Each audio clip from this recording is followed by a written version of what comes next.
I hope you guys are ready because here is my new setup in three, two, one.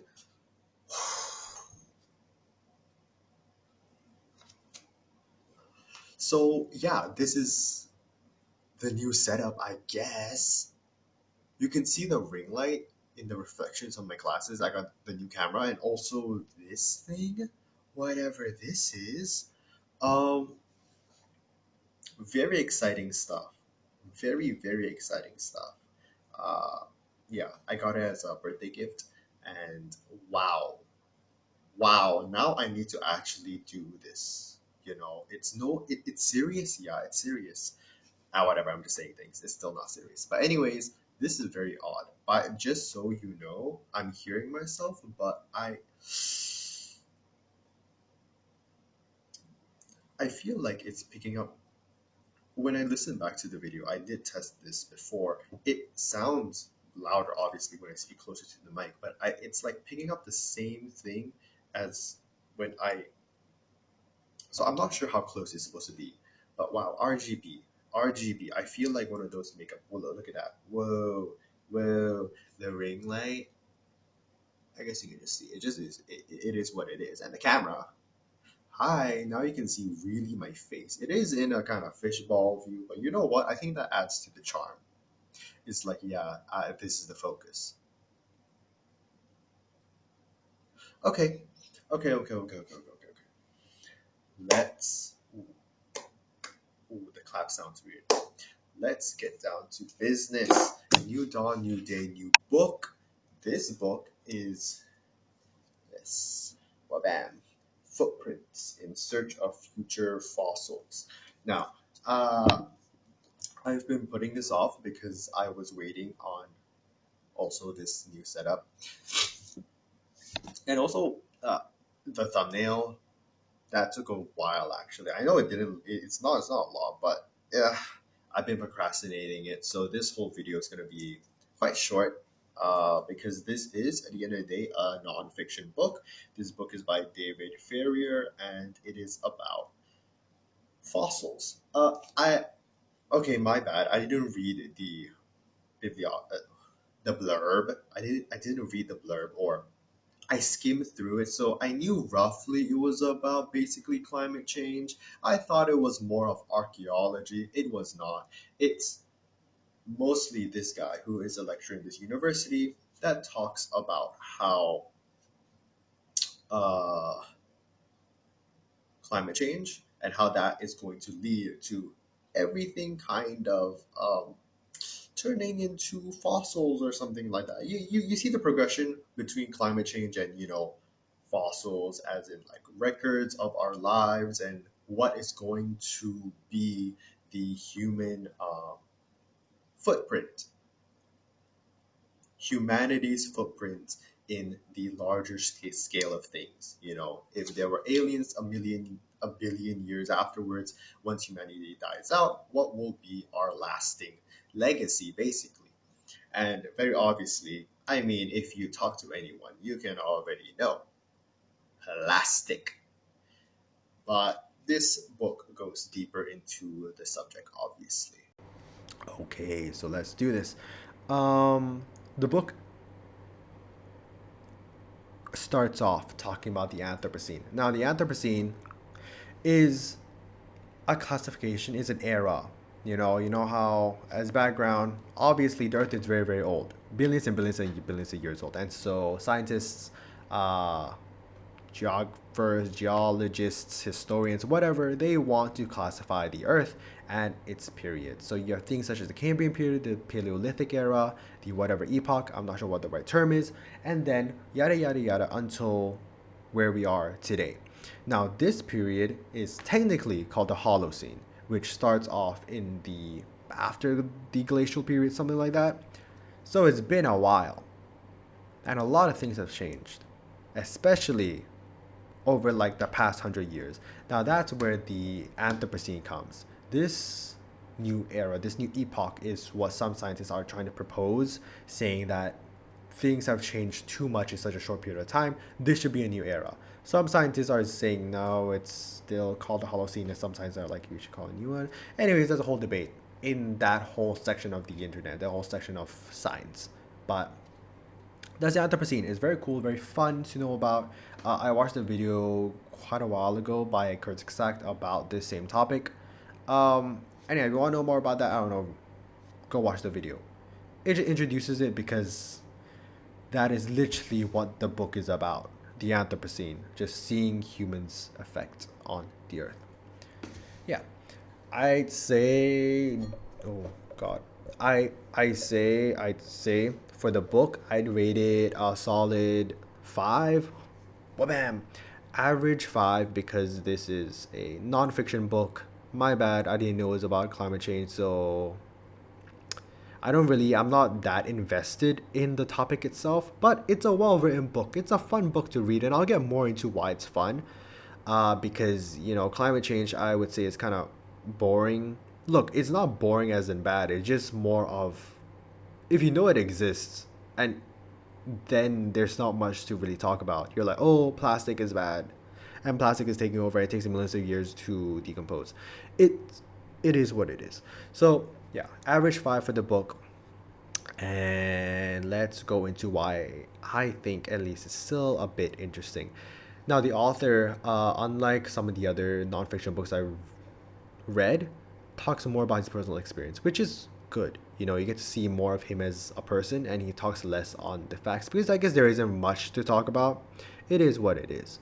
So throughout the book, you get to see, not see, but his way of writing is very wow. You really get to know how he thinks, and how he thinks, to me, he sounds kind of like a mad scientist, which is kind of fun, but not mad scientist as like a, ooh, let me try a new experiment. It's more of mad scientist like the Magnus Archives way, where he's kind of like, I'm so excited to see the end of the world. Wow. So it starts off with I think the first chapter, one of the first few chapters, it was when he went to Beijing or Shanghai or one of the cities in China, which has a bunch of skyscrapers. And so he goes there, and it's also during this time he also explains about, or he also talks about coastal cities and how sea levels are rising and they're at the risk of, I don't know, sinking,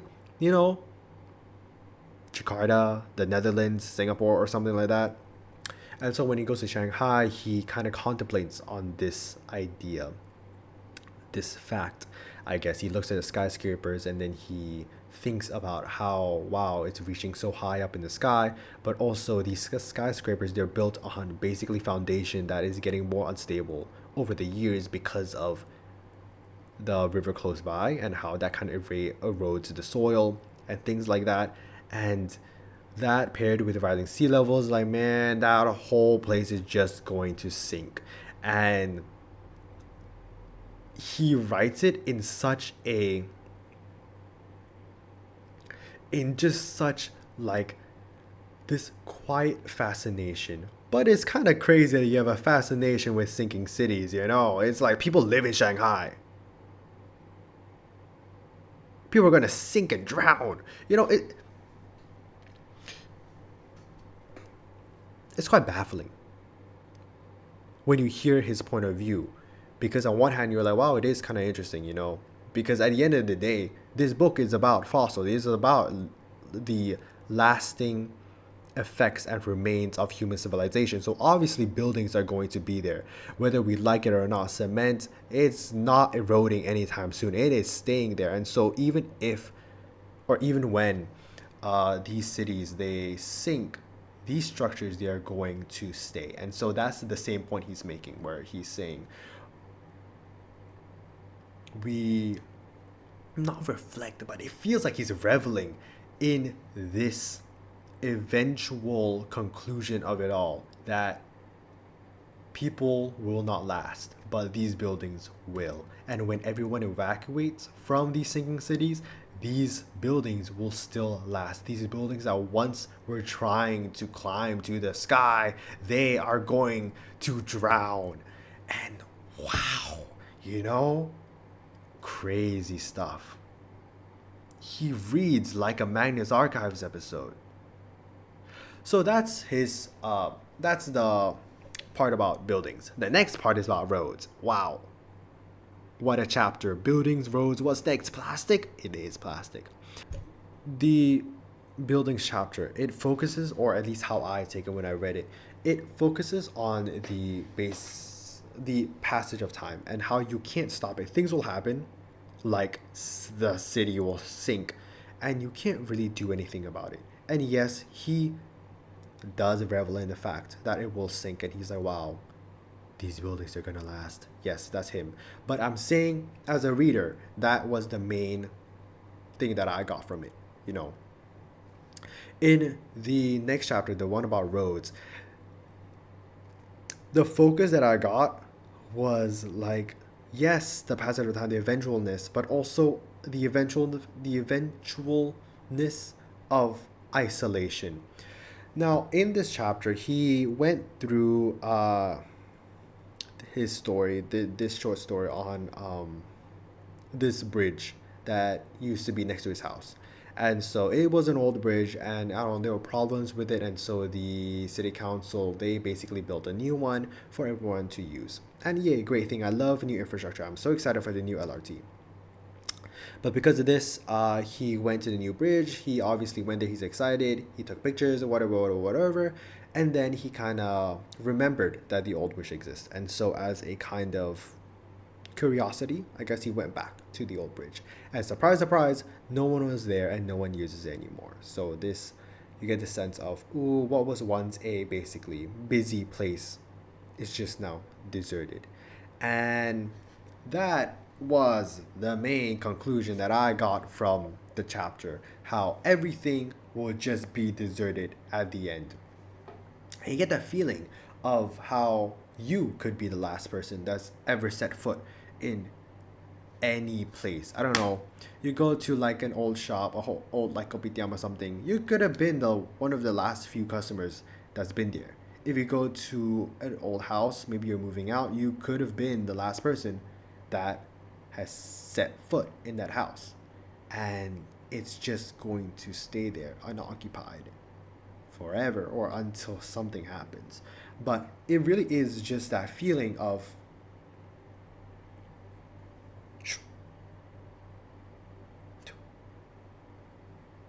you know, you know, this guy, man, this David Farrier guy, going through something. But I love it. It's fun to read. The first few chapters are fun to read, and then he went more about plastic, and I don't know, I kind of lost interest there. So that is Footprints. Like I said, 5 out of 10. So hopefully you like this new video with this new setup.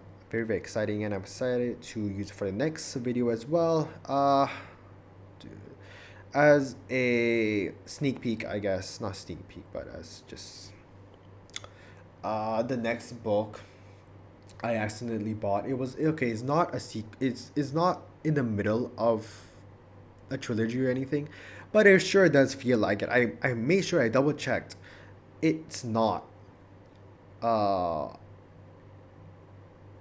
it's not in the middle of a series, but it is a spin-off or something along the sorts, an add-on. And I didn't know that. And so it started with the writer expecting the readers to already know all the characters, and I don't, so it took a while to really get into the book. But anyways, I'm stuck here and I'm halfway through, and hopefully I can get the video out. Yeah.